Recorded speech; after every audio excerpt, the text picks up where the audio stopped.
it's Noah with Producer Hive, and today I'm going to show you around the new Opus Edition orchestral instrument libraries from East West that are part of the ComposerCloud subscription service. So ComposerCloud is a very low-cost monthly or annual subscription to essentially everything that East West has ever made. And East West, probably you've heard of, but if not, they are one of the oldest and most widely renowned software instrument producer and distributor operations out there. They are one of the best, if not the best, in the business. So it's very exciting that they have brought this new product to us, and I'm excited to be showing it off to you. First thing we're going to do is take a look at Opus. Opus is the update to Play, and it's basically the way that you operate these sample-based software instruments. It is very good. It's very user-friendly, and I'll show you what I'm talking about in just a minute.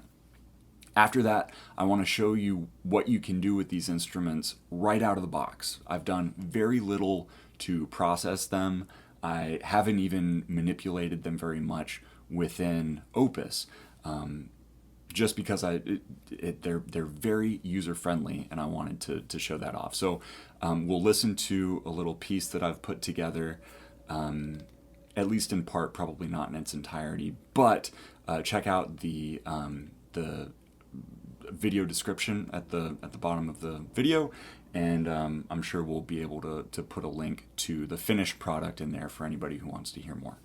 And if you're already tired of hearing me talk, just skip ahead to soundsonline.com, which is where you can learn more about ComposerCloud and specifically about the Opus Edition orchestral instrument libraries. You'll notice when you open up Opus for the first time that it is, well, yeah, let's go ahead into the play section. So it's a very intuitive user interface.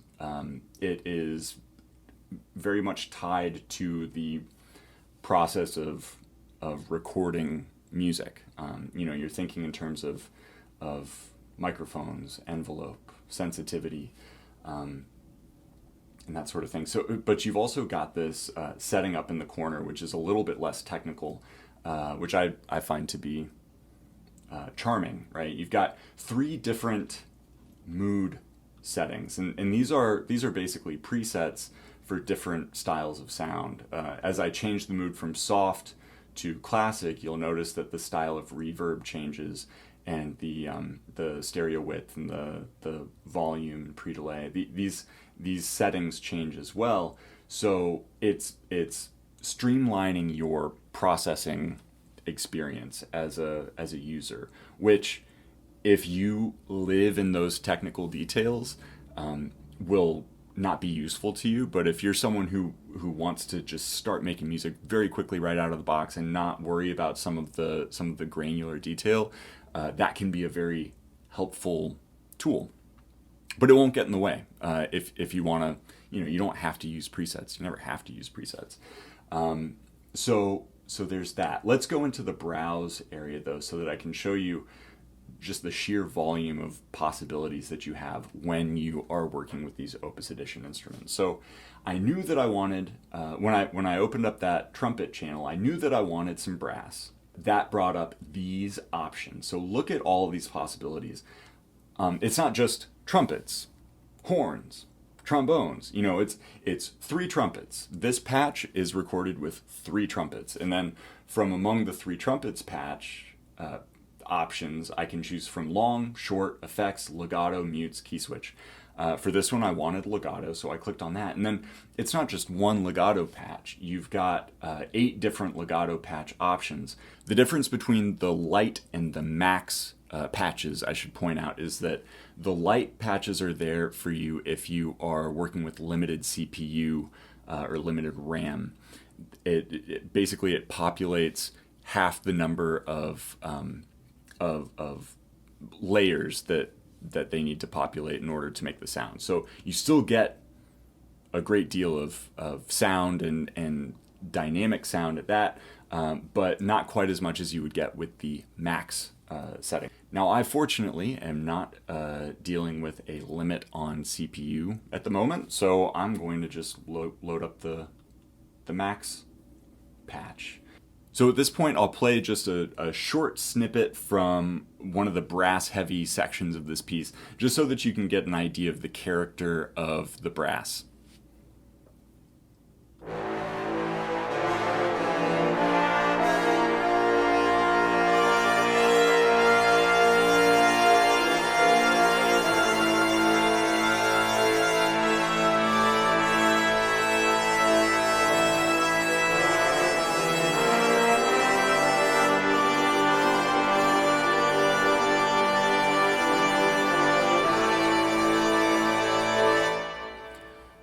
So that gives you an idea of what we're working with here. This brass has a lot of bite to it, which is really nice. It's not the least bit washed out. Even in the classic preset as opposed to the epic preset or the soft preset, there's a great deal of bite to it, which I've come to appreciate immensely. I think this will be the brass that I go to for a while until I find something that I like better. At least for this piece, and for a lot of the stuff that I write, this is the kind of character that I'm looking for in a brass section. Something that I've found incredibly helpful in my own workflow is to load up as many patches as I need, depending on the various articulations that I'm looking for. So with the violins and viola, all the strings, I have a long, a short, and in some cases, like this right here is just a tremolo patch. So that way I'm not having to think about like key switches and that sort of thing as I'm working with these different sections and the different articulations I'm looking for.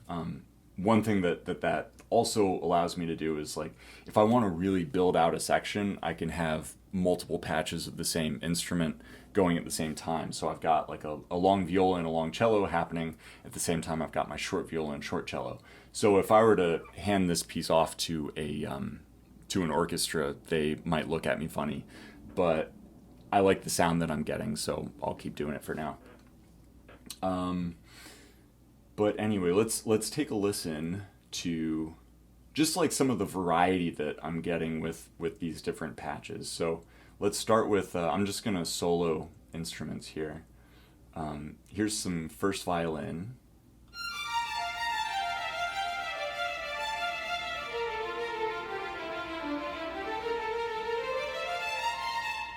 And that's just the Marcato patch. And then I can compare that with this Legato patch that I'm using. If it'll let me go. Let's try it. Yeah.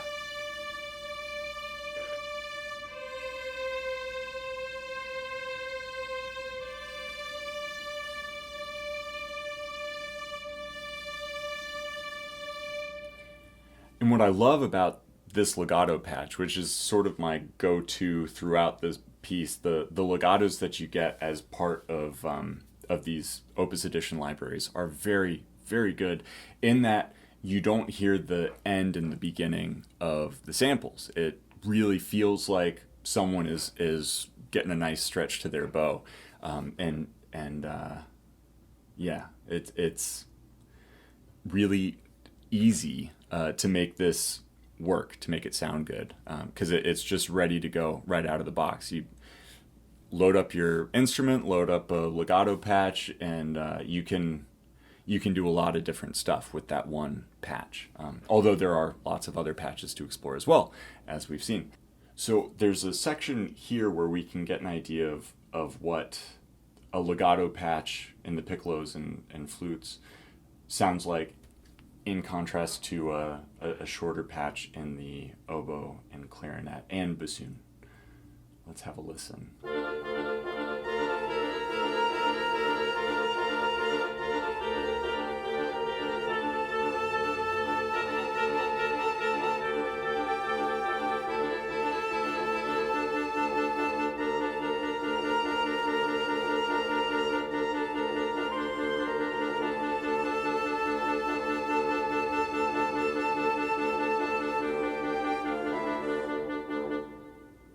And the great thing about working with software instruments is that you can give an oboe player this to play, and they will not try and walk out of the performance like they would in real life. And then you'd still be stuck working with a software instrument anyway.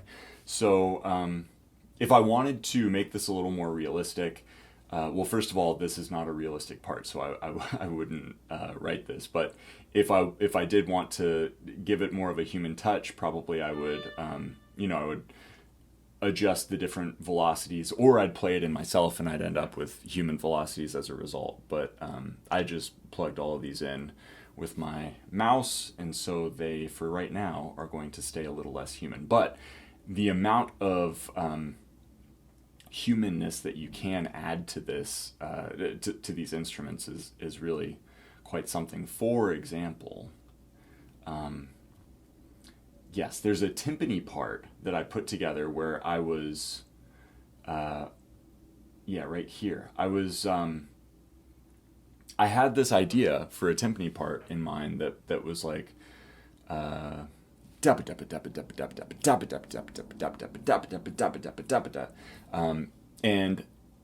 when I plugged it in this section, it came out sounding like I'll play it for you and you'll get an idea of what I'm talking about and what I had to do in order to make it work. So listen to this.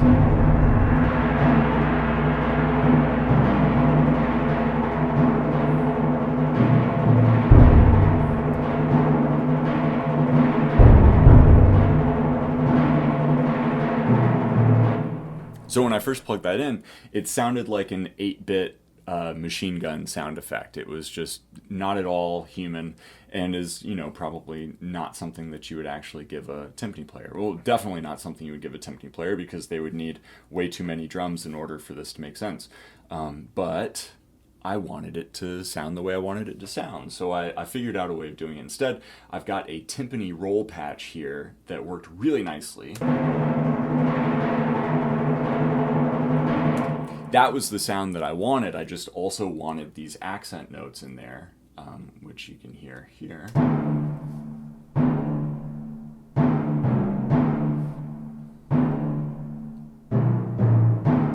So you put them together, and all of a sudden,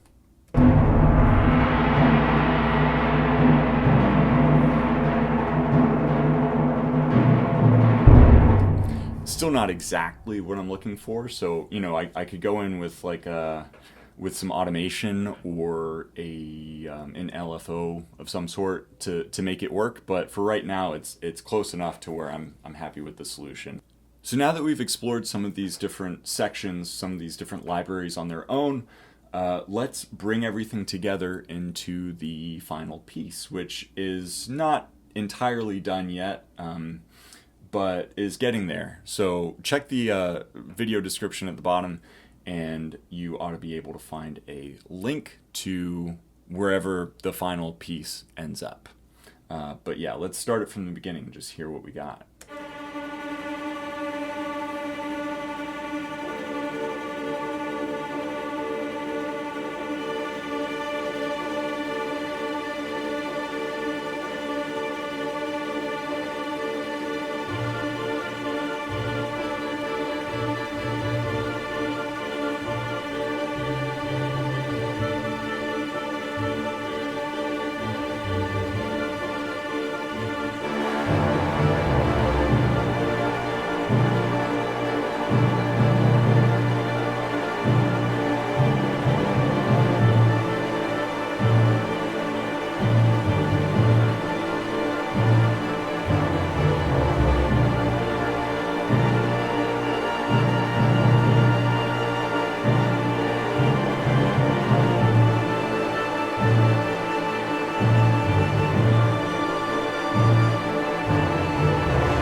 So we'll stop there for now.